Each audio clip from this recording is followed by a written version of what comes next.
बच्चों, आज हम बात करेंगे भिन्न के बारे में। भिन्न को कैसे लिखा जाता है, उसकी परिभाषा क्या होती है और उसके प्रकार क्या होते हैं, उसके बारे में हम आज अध्ययन करेंगे। तो चलिए देर न करते हुए मैं हूं शुभम मौर्य, कृष्णा मौर्य एजुकेशन में आपका स्वागत करता हूं। और आज हम पढ़ेंगे भिन्न के बारे में, उसकी परिभाषा के बारे में, उसके प्रकार के बारे में। तो चलिए सबसे पहले हम जानते हैं भिन्न की परिभाषा के बारे में, या भिन्न किसे कहते हैं। तो जैसा कि हम पहले से कुछ ना कुछ जानते होंगे कि भिन्न किसी पार्ट का एक छोटा सा हिस्सा होता है, तो उसी हिसाब से हम कह रहे हैं कि यदि किसी वस्तु को के बराबर बराबर अनेक भाग किए जाएं, तो लिया गया प्रत्येक भाग पूरे भाग की भिन्न कहलाती है। यानी हम किसी भी वस्तु को अगर हम कई बराबर भागों में विभक्त करें, तो एक भाग जो उसमें से होगा वह पूरे भाग का भिन्न कहलाएगा। इसे हम P/Q के रूप में लिखते हैं, अर्थात अंश बटे हर के रूप में लिखते हैं। जो P है, P ऊपर होता है और Q नीचे होता है, तो ऊपर वाले को अंश कहते हैं, नीचे वाले को हर कहते हैं। जहाँ Q शून्य के बराबर नहीं होना चाहिए, Q शून्य के बराबर नहीं होना चाहिए, अर्थात जो ये हर है, हर नीचे का, ये 0 के बराबर नहीं होना चाहिए, मतलब ये बराबर 0 नहीं होना चाहिए। अगर ये 0 हो गया तो यह भिन्न नहीं कहलाएगा, क्योंकि यह अपरिभाषित हो जाएगा। जैसा कि आप लोग जानते भी होंगे कि 1/0 अगर हम लिख दें, 1/0 अगर हम लिख दें, तो ये जो 1/0 होगा यह अनंत आता है, अपरिभाषित हो जाता है। इसलिए हम कह सकते हैं कि ये क्या है, भिन्न नहीं है। आगे चलते हैं, इसके उदाहरण के बारे में देखते। जैसे मान लीजिए यदि किसी तरबूजे के 4 टुकड़े किए जाते हैं, जिनमें से एक टुकड़ा किसी को दे दिया जाता है, तो उसे हम 1/4 के रूप में प्रदर्शित करेंगे, या उसे 1/4 के रूप में प्रदर्शित किया जाता है। तथा शेष भाग, जो बचा हुआ भाग है, उस टुकड़े को 3/4 के रूप में हम निरूपित करेंगे या प्रदर्शित करेंगे। तो इस प्रकार से अगर हम दोनों को जोड़ें, दोनों को अगर जोड़ा जाए, 1/4 और 3/4 को, जैसा कि यहाँ पे 1/4 और 3/4 को जोड़ा जाए, तो ये आएगा 4/4, अर्थात बराबर 1। एक ही तरबूजा था जिसमें से हमने 4 टुकड़ा किया था, तो ये 1/4 टुकड़ा और ये 3/4 दोनों को जोड़ दिए तो एक तरबूजा आ गया। तो इस तरह से हम देख रहे हैं कि किसी भी वस्तु को अनेक भागों में बांटते हैं, तो जो उसका एक पार्ट होता है उसे उस पूरे भाग का या उस पूरे पार्ट का भिन्न कहते हैं। ठीक जैसा कि एग्जाम्पल में लिखा हुआ है, भिन्न के उदाहरण।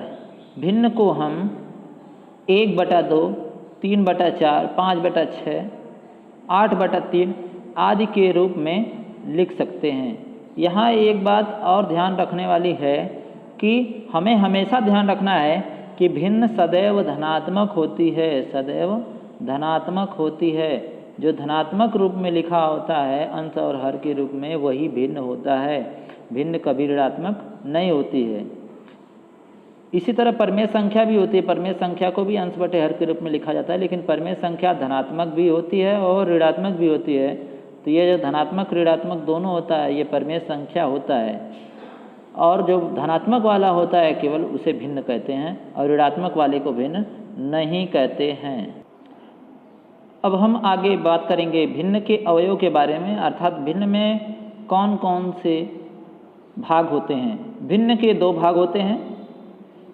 किसी भी साधारण भिन्न के 2 अवयव होते हैं, एक अंश होता है, एक हर होता है। जैसे कि मान लीजिए अगर हम यहाँ पे 3/4 लिख दें, तो ये जो ऊपर वाला भाग होता है 3, इसको हम अंश कहते हैं, और जो नीचे वाला भाग होता है 4, इसको हम हर कहते हैं। तो इस तरह से भिन्न के 2 अवयव होते हैं, अंश और हर बारे में।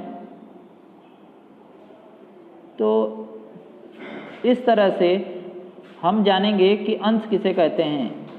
किए गए कुल भागों में से लिए गए भागों को भिन्न का अंश कहते हैं।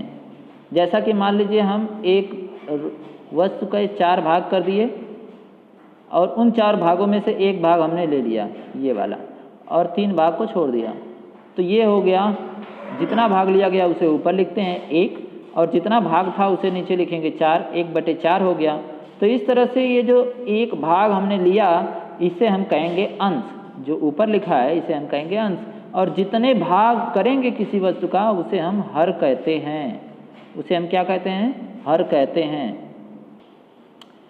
जैसा कि देखिए यहाँ पे लिखा हुआ है, हर किसे कहते हैं? किसी वस्तु को जितने बराबर भागों में बांटा जाता है या जितने बराबर भागों में बांटा जाता है उसे भिन्न का हर कहते हैं। अर्थात हमने अभी बताया कि एक वस्तु का 4 भाग किया जाए तो ये जो चारों भाग हैं ये चारों भाग क्या कहलाएंगे? हर कहलाएंगे। इसका 4 भाग हो गया तो 4 क्या हो गया? हर हो गया। तो जितने भाग किए जाएंगे किसी भी वस्तु के वह उस भिन्न का हर कहलाएगा। ओके, महत्वपूर्ण नोट्स।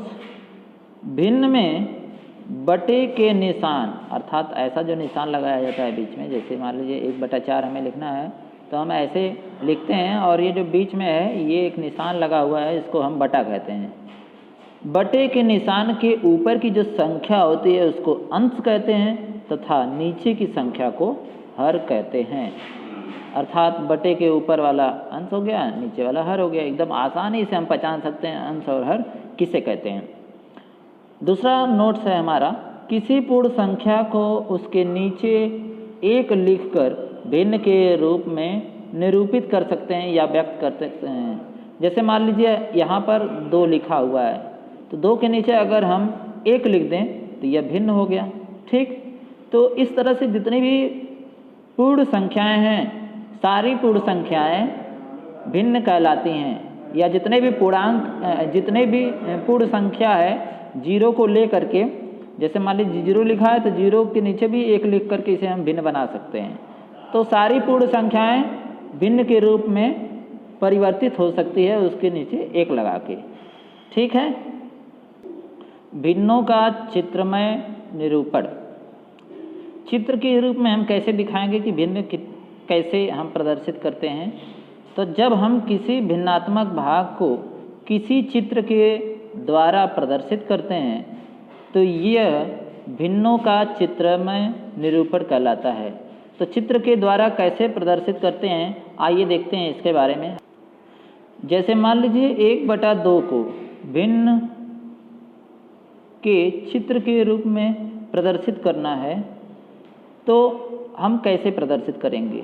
यहाँ हमने एक सर्कल बनाया, एक वृत्त बनाया, उसका 2 भाग कर दिया, एक को हमने नीले कलर से प्रदर्शित कर दिया, एक को खाली छोड़ दिया।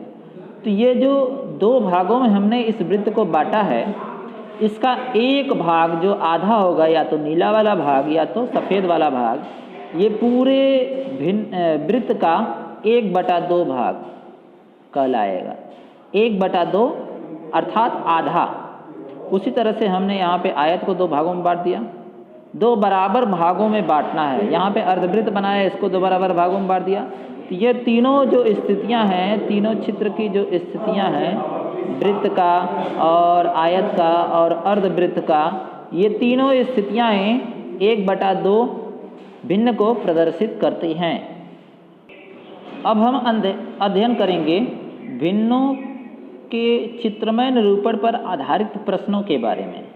जैसा कि एक प्रश्न हमने यहाँ पर लिखा है कि 4 बराबर भागों में से 3 भाग अर्थात 3/4 को चित्र द्वारा प्रदर्शित कीजिए। इसको हम कैसे प्रदर्शित करते हैं आइए चलिए देखते हैं। देखिए हमने इसको प्रदर्शित कर लिया है चित्र के रूप में। हमने एक सर्कल बनाया और उसमें 3 भाग को हमने कलर कर दिया। तो 3 भाग को हमने इसमें कलर कर दिया, एक भाग छूटा हुआ है, तो इसको हम कह सकते हैं कि यह 3/4 हिस्सा है किसी भी भिन्न का। कितना हिस्सा है? 3/4। तो इसी तरह से हम किसी भी प्रकार की आकृति बनाएंगे और उसमें से 3 कलर कर देंगे, तो रंगे हुए जो भाग का हिस्सा हो जाएगा, ये भिन्न हो जाएगा, वो हो जाएगा 3/4। तो इस तरह से हमने दिखा दिया 3/4 को कैसे प्रदर्शित करते हैं। इसी तरह से बहुत सारी भिन्नें हैं जिसको हम चित्र के रूप में निरूपित कर सकते हैं। आइए देखते हैं एक और प्रश्न के बारे में। यहाँ पर लिखा हुआ है 8 बराबर भागों में से एक भाग अर्थात 1/8 को चित्र द्वारा प्रदर्शित कीजिए। तो सबसे पहले हम इस तरह से एक वृत्त बना सकते हैं, आयत बना सकते हैं, या चतुर्भुज बना सकते हैं, या कोई भी आकृति एक बना लेंगे। इसी तरह से उसमें से एक भाग को आकृति बनाने के बाद सबसे पहले इसको 8 भागों में विभाजित कर लेंगे। इस तरह 8 भागों में विभाजित करने के बाद एक भाग को हम उसमें से कलर कर देंगे। तो ये जो चित्र का हमारा एक भाग होगा, इसे ही हम 1/8वां भाग कहेंगे पूरे चित्र का। तो इस तरह से हम बहुत सारे प्रश्नों को चित्र के रूप में निरूपित करके उसे भिन्न के रूप में दिखा सकते हैं। यही हमारा भिन्नों का चित्रमय निरूपण कहलाता है। ठीक है बच्चों, आज के लिए इतना ही। मिलते हैं हम अगली वीडियो में। बने रहिए हमारे YouTube channel Krishna Maurya education के साथ, और हमारी वीडियो को सबसे पहले पाने के लिए हमारे चैनल को सब्सक्राइब, लाइक और कमेंट करना ना भूलिए। ओके, धन्यवाद।